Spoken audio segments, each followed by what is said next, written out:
नमस्कार दोस्तों, स्वागत है आप सभी का कर्नाटका ट्रेवल ब्लॉग सीरीज में। तो दोस्तों, कल हम हनुमान जी के दर्शन करके आए थे उनकी जन्मस्थली पर और इस टेंट में रुके थे। सुबह के 6:45 बज रहे हैं और मैं अभी अपने टेंट में हूँ। बाहर निकल के आपको नज़ारा दिखाता हूँ। सूर्य देवता ऊपर आ चुके हैं, देख सकते हैं आप। 7 बजने वाले हैं तो ऑब्वियसली थोड़ी थोड़ी जो सूरज की रोशनी है वो हमारे टेंट पर भी पड़ रही थी। और आराम से मैं सोया, दिन भर का घुमा हुआ था, काफ़ी थका हुआ था। पहाड़ी भी चढ़ के आया था हनुमान जी की जन्मस्थली जाने के लिए, जो 670 सीढ़ियाँ चढ़नी पड़ती हैं। तो वहाँ से लौटने के बाद में मैंने ऑनलाइन चेक किया तो मुझे ये टेंट ही मेरे बजट में मिला। और इसी में आके मैं आते ही सो गया था मैं, क्योंकि खाना वाना तो मैं खा के ही आया था। और ये देखिए दोस्तों, यहाँ पर कहीं पक्का निर्माण नहीं हुआ है, यानी सीमेंट और बालू और ईंट मिला करके जो निर्माण किया जाता है, कंक्रीट का कोई भी घर नहीं बना हुआ, कोई भी कमरा नहीं बना हुआ है। और ये कैंप फायर रात में हुई थी, उस समय अलग ही नज़ारा था। म्यूजिक वाला भी एक गिटार बजाने के लिए आया था और डीजे भी चल रहा था। तो और सामने एक छोटा सा ये मंदिर बना हुआ है और उसके सामने ये तालाब है। तो लोकेशन ओवरऑल मुझे बहुत अच्छी लगी है। और ये हट है, इसके नीचे जो आप गद्दे पीछे देख रहे हैं, ये रेस्टोरेंट का आप चेयर मान लीजिए। और बीच बीच में छोटी छोटी टेबल लगाई गई हैं कम ऊंचाई वाली, तो इस पे ही बैठ के लोग अपना खाना पीना करते हैं। और ये मैं आपको इसका मेनू दिखा देता हूँ। ये देखिए दोस्तों, मेनू मुझे यहाँ खाना पीना थोड़ा सा महंगा लगा। बाकी आपको पानी तो लेना ही पड़ेगा कहीं भी जाएंगे, तो वो पानी की बोतल 30 रुपये की मिली थी मुझे। तो कुल मिला के मेरा यहाँ पर एक्सपीरियंस काफ़ी अच्छा था। ये जो मेनू है वो थोड़ा सा कॉस्टली है, रिजॉर्ट के अकॉर्डिंग ही इसका प्राइस है, तो ये थोड़ा सा मुझे महंगा लगा। उसके अलावा जो यहाँ रुकना हो गया, मतलब बजट के लिए अगर आप रुकने के लिए आ रहे हैं तो 500 से कम में आपको मतलब एक ठीक ठाक रुकने की जगह हम्पी में मिल जाएगी। तो दोस्तों, जो टेंट थे बने हुए उनके लिए एक किनारे कॉमन वॉशरूम ये वाला बना हुआ है। जो सामने एक पीले रंग टी शर्ट पहने हुआ लड़का बैठा हुआ है, और सामने लगे हैं ये खजूर के पेड़। ये सारे रात में जब लाइट जल जाती है उस समय सब पे झालर लगी हुई है, ये देख सकते हैं, सफ़ेद रंग की लिपटी हुई। तो ये सब जब जलती हैं तो यहाँ का दृश्य कुछ अलग ही हो जाता है। और रात में जो कैंप फायर चलती है तो यहाँ पर आराम से मौज मस्ती का, अगर आप ग्रुप के साथ आ रहे हैं या कपल के साथ आ रहे हैं तो आप काफ़ी यहाँ पर एंजॉय कर पाएंगे। तो इस टेंट के पीछे ही वो झोपड़ी वाले दोस्तों कुछ कमरे बने हुए हैं, उसमें सेपरेट लेटरिन बाथरूम ये सब बना हुआ है। तो उसका चार्ज थोड़ा ज़्यादा होगा इसके अपेक्षा में, क्योंकि मैं तो जब रूम बुक किया था तो मुझे लगा था रूम होगा, जब यहाँ पे आया तो पता चला 500 रुपये में रूम थोड़ी मिलता है। ये है दोस्तों यहाँ से निकलने वाला एक छोटा सा नाला, और इसी तरफ है तुंगभद्रा नदी। तो तुंगभद्रा नदी तक जाने के लिए ये नाला पानी लेके जाता है। और ये है दोस्तों नहर, उसी नहर से ही ये कटा हुआ था छोटा सा नाला। और यहाँ से मैं अभी निकल के नहर के किनारे आ चुका हूँ, एक गाड़ी खड़ी हुई है। दोस्तों, इसकी लोकेशन देखिए, लोकेशन बहुत गजब की है। ये देखिए, ये पीछे जो सैंड का एक टीला सा दिख रहा है उसके पीछे नदी है तुंगभद्रा रिवर, और आगे की तरफ से एक छोटा सा नाला गया हुआ है। इस तरफ भी एक कैनाल है, वही आगे जा कर के गिर रहा है झरना के रूप में। तो ये ओवरऑल लोकेशन बहुत अच्छी है। 450 रुपये में टेंट, और रूम भी क्या है, वो छप्पर वाला रूम है, हट वाला। तो उसका रेट तो मैंने पूछा नहीं, लेकिन वो भी 1000 के आसपास ही होगा। और लोकेशन बहुत अच्छी है दोस्तों। तो अब हम यहाँ से बिना विलम्ब के चलते हैं बादामी की ओर। सूर्य देवता ऊपर आ चुके हैं, मैं आपको रोड पे मिलता हूँ अब। तो दोस्तों, मैं रोड पर पहुँच चुका हूँ, और ये देखिए सड़क अभी पूरी सुनसान है। सामने जो एक पहाड़ी है उसके ऊपर कुछ पत्थर रखे हुए हैं, उनको देखकर ऐसा लग रहा है कि किसी ने ऐसे जानबूझ के रखा होगा एक के ऊपर एक। जैसे हम खेलते थे ना पहले, संपोलियाँ गेम खेलते थे, गेंद से मारने वाला, पत्थरों को ऐसे सजा के, वैसे रखे हुए हैं। देखिए 4 पत्थर है एक के ऊपर एक ऐसे रखा हुआ। इसी तरह से पूरी पहाड़ी पर जगह जगह आपको रखा हुआ मिलेगा। इधर से तो बस आने लगी है, अब इधर से जो बस आएगी वो जाएगी होसपेट की ओर। तो उसी की प्रतीक्षा करता हूँ मैं थोड़ा छाँव में रुक करके, और फिर बस आते ही चलते हैं होसपेट, और होसपेट से फिर बादामी की बस जितनी जल्दी मिल जाएगी बादामी चल देंगे। तो दोस्तों, मुझे अभी इधर से आगे जाना पड़ेगा, क्योंकि आगे है बस स्टॉप। और बस स्टॉप एक बस वाला रुका नहीं, उसने इशारा किया उधर जाओ। फिर मैंने एक लोकल से पूछा तो उन्होंने कहा कि और आगे जाओ थोड़ा, एक बस स्टॉप है। अपनी भाषा में कुछ बताया, मुझे समझ आया नहीं, लेकिन मैं उधर ही चलता हूँ। जहाँ पर 2-4 लोग और खड़े होंगे वहीं पर मैं भी रुक जाऊँगा या फिर किसी से पूछ लूँगा कि बस स्टॉप किधर है। दूसरी साइड में तो 2-3 महिलाएं बैठी हुई हैं, ये भी बस की प्रतीक्षा में है।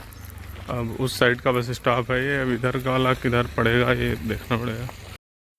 दोस्तों आगे एक नीली रंग की झोपड़ी रखी हुई है, शायद चाय पानी की दुकान होगी, लेकिन बस स्टॉप का कोई ऐसा साइन बोर्ड तो दिख नहीं रहा है। इधर भी उसी तरह के हट बने हुए हैं, ये भी शायद एक होटल ही होगा और ये निर्माण कार्य प्रगति पर है, अभी ये ऑपरेशनल नहीं है। तो चलता हूँ यहाँ तक। एक दोस्तों थोड़ी दूर आगे 10-15 दुकानें एक साथ हैं, तो शायद छोटी मोटी मार्केट होगी, तो वहीं पर होगा बस स्टॉप शायद। तो वहाँ तक तो पैदल चलना ही पड़ेगा, लगभग 300-400 मीटर की दूरी पर है यहाँ से। तो ऑटो भी नहीं दिख रहा है कोई, ऑटो भी दिखता तो ऑटो से ही चल देते। तो ये है दोस्त, ये गौशाला टाइप लग रहा है कुछ, यहाँ पर नारियल के कुछ छिलके पड़े हुए हैं और एक आगे बूथ टाइप का बना हुआ है, लेकिन वो बूथ है या क्या है ये भी नहीं पता है। तो हम चलते चलते आगे चलते हैं, यहाँ पर कुछ दुकानें बनी हुई हैं।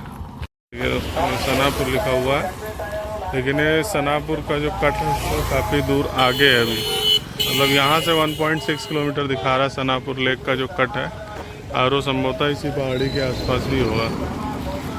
तो इधर भी देखिए दोस्तों वाइल्ड स्टोन रेस्टोरेंट, वो वाला वाइट सैंड था, ये वाइल्ड स्टोन। ये देखिए सामने कुछ हट बनी हुई है, इसी में वो रुकने की व्यवस्था है, शायद टेंट वेंट भी होगा। दुर्गा वाइन्स, ओम शांति, ये सारे इधर हैं और ये सनापुर है, तो संभवतः यहीं पर बस रुकनी चाहिए, तो प्रतीक्षा करते हैं यहीं पर। तो दोस्तों ये ऑटो वाले पूछ रहे थे किधर जाओगे, क्योंकि मैं उल्टी साइड में खड़ा था। सनापुर ये वाला बोर्ड लगा है इसके अपोजिट में, तो उन्होंने बताया यहाँ पर नहीं मिलेगा और आगे जाना पड़ेगा बस स्टॉप के लिए।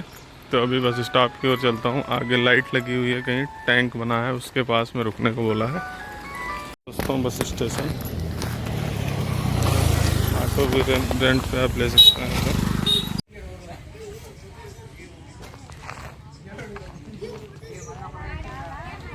तो इस लोकेशन पे अभी मैं खड़ा हुआ हूँ, ये गांव का क्षेत्र है, ग्रामीण क्षेत्र है, बैंक के सामने ही जस्ट, और इसी के पास में लोगों से मैंने पूछा था तो बस स्टॉप बता रहे थे। और यहाँ से जो सनापुर लेक है, जो यहाँ की काफ़ी फेमस लेक है, और वहाँ पर बोटिंग वोटिंग होती थी पहले, अभी शायद बंद हो गई है बोटिंग होना वहाँ पर। तो यहाँ से जो उसकी दूरी दिखा रहा है उसको देख लेते हैं मैप में, अगर पास में दिखता है तो बस तो अभी आ भी नहीं रही है, काफ़ी देर हो गया है, तो वहीं घूम कर आ जाते हैं एक बार सनापुर लेक को देख करके कि कैसा सनापुर लेक है।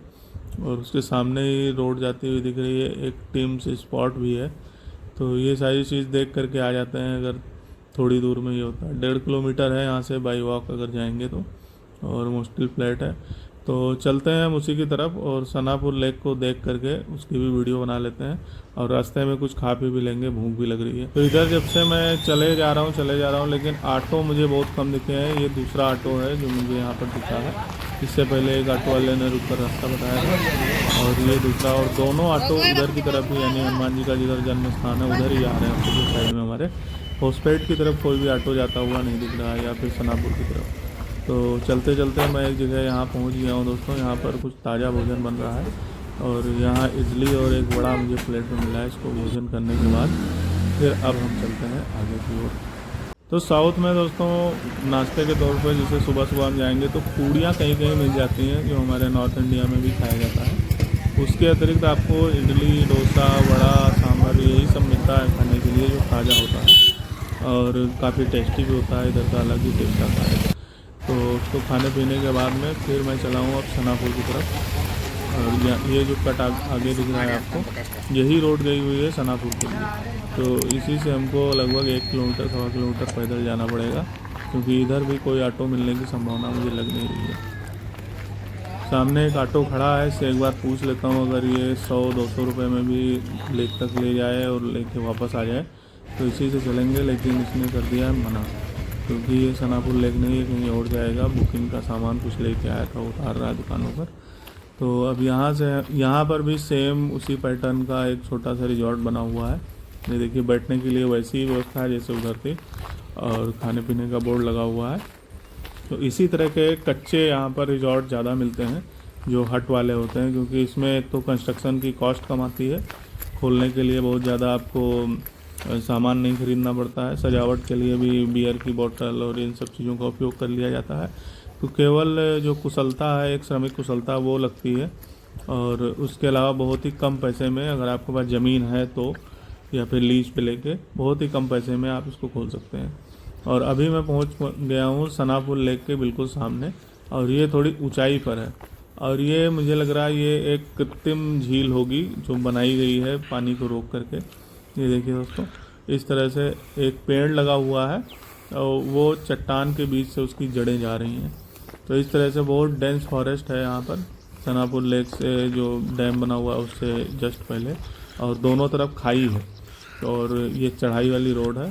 ये है सनापुर लेक, विजयनगर नहर यहाँ से निकलती है, और वही विजयनगर नहर का पानी जिस रिजॉर्ट में हम रुके थे वहाँ तक वो जाता हुआ दिख रहा था। और ये यहाँ पर जैसे ही हम चढ़ के आए हैं तो अब रोड थोड़ी ख़राब हो गई है, देखिए सामने की तरफ पूरी टूटी पड़ी हुई है, और ये है उसकी मोटी मोटी दीवारें झील की। तो मैं आपको यहाँ से ये झील का नज़ारा दिखा देता हूँ। ये है दोस्तों सनापुर लेक, काफ़ी बड़ी लेक है, काफ़ी बड़ी झील है। और उस तरफ कोने में कुछ आदमी दिख रहे हैं, और वहाँ पर कुछ एक पक्का कंस्ट्रक्शन भी हो रखा है, शायद जो झील का ऑफिस टाइप का कुछ होगा, वही ऑफिस का निर्माण उधर हुआ होगा, देखिए उस साइड में। और अब हम चलते हैं झील को देखने के बाद में वापस, क्योंकि हमारे ऑलरेडी बहुत ज़्यादा लेट हो चुका है, और यहाँ से अभी होसपेट जाना है और फिर होसपेट से बादामी के लिए जाना है। तो ये देखिए, ये है पूरा नज़ारा। यहीं पर कभी बोटिंग होती थी, अभी शायद बंद हो चुकी है बोटिंग यहाँ पर, अभी किसी दूसरे लोकेशन पर उसको शिफ्ट कर दिया गया है। जो एक गोल नाव होती है, जो गोल नाव यहाँ का हम्पी की मतलब बहुत ज़्यादा फेमस है, नॉर्थ ईस्ट में भी फेमस है, तो वो यहाँ पर चलती है। और सनापुर लेक देखने के बाद में मैं इधर आ गया हूँ वापस उसी चौराहे पे, और यहीं पर एक बस स्टॉप बना हुआ है, और बस स्टॉप बैठने के लिए भी है, बोर्ड भी लगा हुआ है कायदे से, तो यहीं पर बैठ के प्रतीक्षा करते हैं। और ये आ गई है दोस्तों, थोड़ी देर प्रतीक्षा करने के बाद बस, जो सीधे हमें होसपेट लेकर के जाएगी। तो होसपेट के लिए हम इसकी सवारी करेंगे, और होसपेट से फिर हमें बस चेंज करके बादामी की नई बस कोई लेनी पड़ेगी। दोस्तों मैं बस के बाहर देख रहा था पहाड़ियाँ ऊंची ऊंची, तब तक के कंडक्टर ने बताया कि ये होसपेट नहीं जाएगी, और इसने मुझे मुनीराबाद नाम के एक बस स्टॉप पे उतार दिया है। और यहाँ से लगभग 1 किलोमीटर पैदल चल के जो रेलवे स्टेशन दिख रहा है, इसको जब रेलवे क्रॉसिंग को क्रॉस करके दूसरी तरफ जाऊँगा तो दूसरा बस स्टैंड है, वहाँ से मुझे होसपेट के लिए बस मिलेगी। तो ये मैंने आपको मैप पे दिखा दिया है, और अब मैं आपको मुनीराबाद रेलवे स्टेशन भी दिखा देता हूँ, और उसके बाद यहाँ से रेलवे क्रॉसिंग करके फिर चलेंगे आगे की तरफ। इस बस स्टॉप पे मुझे उतारा है, यहाँ पर देखिए, यहाँ कुछ नहीं है, एक बस स्टॉप ये छोटा सा, और प्राइवेट बस स्टैंड टाइप का ये बना हुआ है टैक्सी के लिए, और जो विक्रम चलते हैं, ऑटो चलते हैं, उनके लिए बस स्टॉप बना हुआ है। और इसी के पास में ये बना हुआ है रेलवे स्टेशन। तो मैं आपको रेलवे स्टेशन यहाँ का दिखा देता हूँ। ये देखिए दोस्तों, ये सामने ही ये सफ़ेद रंग की जो बिल्डिंग बनी है, यही है यहाँ का रेलवे स्टेशन मुनीराबाद के नाम से है। अभी यहाँ पर भी कंस्ट्रक्शन का काम चल रहा है, छोटी सी विंडो बनी है। तो मैं यहाँ पर आया था चेक करने के लिए कि शायद बादामी के लिए कोई ट्रेन अगर हो, लोकल भी हो तो भी चलेगा, लेकिन ऐसी कोई ट्रेन मुझे इस टाइम पे दिख नहीं रही है। तो अब यहाँ से एक ही चाह रहा है कि मैं रेलवे क्रॉसिंग के उस पार जा कर के और वहाँ से होसपेट के लिए बस पकड़ूँ, और बस पकड़ के फिर होसपेट करके और फिर वहाँ से बादामी की तरफ। तो मैं अभी चल रहा हूँ रेलवे क्रॉसिंग की तरफ, और आगे की तरफ देखिए दोस्तों, काफ़ी घनी मार्केट लग रही है, काफ़ी ज़्यादा भीड़ भाड़ वाली मार्केट लग रही है। तो उस मार्केट में अगर कुछ ऐसा दिखता है, एक मंदिर मुझे दिखा था, मंदिर का द्वार था, एक मंदिर इसके अंदर है। तो उस द्वार को देखते हुए सामने रेलवे क्रॉसिंग उसी के सामने ही है, ये रेलवे क्रॉसिंग है, और एक बस भी खड़ी हुई है। ट्रेन भी 2-3 खड़ी हैं, लेकिन ये कहाँ जाएंगी ये पता नहीं है। अगर होसपेट जा रही होती तो उस बोर्ड पे ज़रूर लिखा होता जो बाहर लगा हुआ था। तो होसपेट या बादामी के लिए तो कोई ट्रेन है नहीं उस समय। तो ये है सामने बस, अब बस से हम चलेंगे होसपेट। ये देखिए दोस्तों, लास्ट वाली सीट मुझे मिली है। आगे पूरा भरा हुआ था, किसी पे 1 लोग बैठे थे, किसी पे 2 लोग बैठे थे, कोई महिला सीट थी, कोई कार सीट थी, कोई दिव्यांग थी। तो मैं लास्ट में आकर के बैठ गया हूँ चुपचाप, और यहाँ से अब होस्पेट लेंगे और फिर मैं दिखाता हूँ आगे की यात्रा। तो ये है दोस्तों होस्पेट से पहले पड़ने वाली तुंगभद्रा रिवर, उसके ऊपर बना हुआ ये पुल। यहाँ पर भी एक बहुत अच्छा तुंगभद्रा डैम का नाइट में जो शो होता है, लाइट वाइट जलती है, वो यही पॉइंट है जो सामने हमारे कैमरे के चल रहा है। तो यहाँ पर हम नहीं आ पाए हैं क्योंकि इसके लिए एक डेडिकेटेड समय चाहिए शाम के, फिर उसके बाद आपको नाइट स्टे भी यहीं कहीं आसपास में करना पड़ेगा। और ऑटो मिला तो ठीक है, नहीं तो ऑटो बुक करके जाना पड़ेगा या फिर टैक्सी बुक करना पड़ेगा। तो वो थोड़ा बजट से भी बाहर हो जाता है। और जब सोलो ट्रैवल कर रहे हो तो नाइट में बहुत ज़्यादा, जैसे 9-10 बज जाएंगे शो देखते हुए या लाइटिंग वाइटिंग देखते हुए, तो उसके बाद कहाँ किधर जाएंगे कुछ ज़्यादा हमें पता नहीं है, इसलिए मैंने उस चीज़ को ड्रॉप कर दिया और सीधे हम बादामी की ओर निकलने वाले हैं। तो लगभग आधे घंटे की यात्रा करके हम पहुंच चुके हैं होस्पेट बस स्टैंड पर। और बस स्टैंड के अंदर अभी गाड़ी चल दी जा रही है। किनारे जो दीवारें हैं उसके ऊपर काफ़ी अच्छा चित्र बना हुआ था मंदिर का, यहाँ पर जो हम्पी का मंदिर है विठ्ठल स्वामी वाला, तो उसका बहुत अच्छा सुंदर चित्र बना हुआ था। और तो दोस्तों 8 नंबर से बस मिलेगी बादामी के लिए, तब तक एक चाय पी के आते हैं। यहाँ पर हमने सुबह कल जब मार्शल से उतरे थे उस समय यहाँ चाय पिया था, नदी चलते हैं, चाय बहुत टेस्टी बनी। बगल में ये बस स्टॉप है बस स्टेशन के, तो उधर ही चल के चाय पीते हैं। तब तक के टाइम भी हो जाएगा, 1:30 बजे बता रहा था कि जाएगी, मैं पहले यहाँ पर कुछ तब तक वापस आ जाएंगे। उसके बाद में ये है बस स्टेशन, बस स्टेशन के बगल में ये 3-4 दुकान छोड़ के तो यहीं पर हम एक छोटी सी टपरी परसों सुबह उतरे थे जबकि ये कुछ बंद था, और इसी दुकान पे हमने चाय पिया था। चाय बहुत अच्छी थी, इसलिए मैं दोबारा से उसी दुकान पे आ गया हूँ। आप कभी होस्पेट अगर बस स्टैंड के आसपास आते हैं तो इस यहाँ की जो चाय है, जिस जगह को मैंने लोकेशन को दिखाया है आपको, उस लोकेशन पर आप आ करके जस्ट जैसे बस स्टैंड से निकलेंगे मेन रोड पे 4-5 दुकानें 4-5 कॉम्प्लेक्स छोड़ करके ये छोटी सी दुकान है, तो वहाँ पर चाय पी करके और उसका बताइएगा मुझे कि मैंने सही बताया था। तो उसका टेस्ट काफ़ी अच्छा है। अब मैं चलता हूँ दोस्तों इंक्वायरी पे और वहाँ बादामी के बारे में पता करते हैं, क्योंकि आमतौर पर जब ट्रेन लेट होती है तो बस भी लेट हो ही सकती है या जल्दी भी आ सकती है। तो यहाँ पर भीड़ भी काफ़ी रहती है बस स्टेशन पे। अब यूपी जैसा राज्य जहाँ पर बहुत ज़्यादा जनसंख्या है, वहाँ भी आपको बस स्टैंड पे इतनी सारी भीड़ नहीं मिलेगी कभी भी। लेकिन यहाँ पर चूँकि महिला का फ्री है तो उसकी वजह से महिलाएं सारी ज़्यादातर बस से ही यात्रा करती हैं, तो उसकी वजह से भीड़ काफ़ी ज़्यादा रहती है। और जो यहाँ के थोड़े से एंटी गवर्नमेंट वाले लोग हैं, जो कि सरकार की नीतियों का विरोध करने वाले लोग हैं, वो लोग कहते हैं कि ये पॉलिसी ठीक नहीं है क्योंकि इसने बस में भीड़ को बढ़ा दिया है और उस अनुपात में बस की संख्या नहीं बढ़ी है, जिसके कारण जो आम लोग हैं जो पैसे दे करके यात्रा कर रहे हैं उनको काफ़ी असुविधा होती है। तो यहाँ पर दोस्तों मैंने काफ़ी लोगों से पूछा, तो एक ये भाई साहब चेक टी शर्ट में खड़े थे, इनका कुछ सामान आ रहा था जो कि उसी बस में आ रहा था जो बादामी जाने वाली है। तो इनके पास उस ड्राइवर का नंबर भी था। तो जो एलईडी पे डिस्प्ले हो रहा है टाइम, उस टाइम से काफ़ी ज़्यादा हो चुका है अभी, लेकिन अभी तक वो बस आई नहीं है। ये देखिए दोस्तों, बादामी के सबसे ऊपर जो डिस्प्ले अभी एक आएगा इंग्लिश में, ये देखिए 14:40 का टाइम है, लेकिन ये अभी तक आई नहीं है और उसी की प्रतीक्षा हम लोग यहाँ पर कर रहे हैं। बस तो अपने टाइम पे ही आएगी, लेकिन जो चेक शर्ट वाले थे उन्होंने काफ़ी ढांढस बंधा दिया भाई इंतज़ार करो, आ रही करके। तो ये आई है दोस्तों वो बस की जो बादामी जाने वाली है। तो हम इसी में अपना बैग रख देते हैं और अपनी एक सीट ले लेते हैं। ये है एक अंकल जी जो जिनको मुझे चढ़ाना है इस बस के अंदर, क्योंकि ये चढ़ने में थोड़े असमर्थ हैं, तो इनकी सहायता करनी है। तो सहायता करते हुए इनको मैंने चढ़ा दिया है ऊपर और मैं आ गया हूँ सबसे आगे वाली सीट पे, जो कंडक्टर के जस्ट पीछे होती है। वहाँ पे मैंने अपना पहले बैग रख दिया था और ये भी चेक कर लिया था कि बादामी जा रही है कि नहीं जा रही है। फिर मैं गया था इन अंकल जी को लाने के लिए। तो दोस्तों आशा करता हूँ कि आपको ये ब्लॉग में इंटरेस्ट बन रहा होगा, जो हम्पी का ब्लॉग है, बादामी का है।